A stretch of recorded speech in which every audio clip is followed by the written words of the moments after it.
Hey guys, what's up? It's Andrew from Gating Technologies and welcome to the 2020 reboot of the Unreal Engine 4 RPG tutorial series.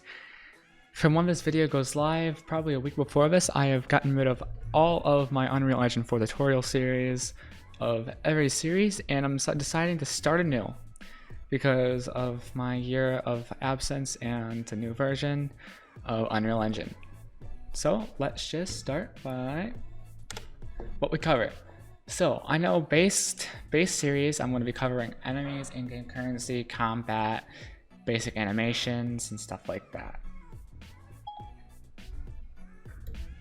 What I hope to add, which I don't have a full understanding of yet, is quests, saving, and more.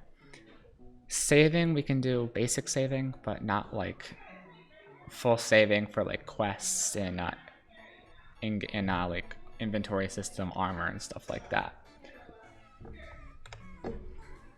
So make sure you're subscribed and turn on notifications to stay up to date on this series. I will probably be posting this series once a week.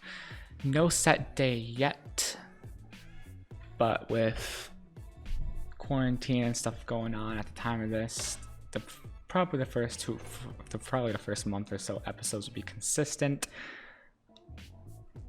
And I'll even try and be more consistent by having a set time per day during the week that they will be posted.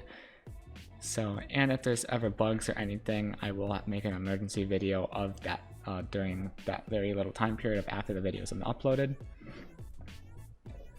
So, I hope you guys enjoy this series. The first episode will be up soon. We're going to be using, I'm still unclear if I'm using Unreal Engine 4.23, which is what I use for my projects, or if I will be installing 4.25, which just came out today.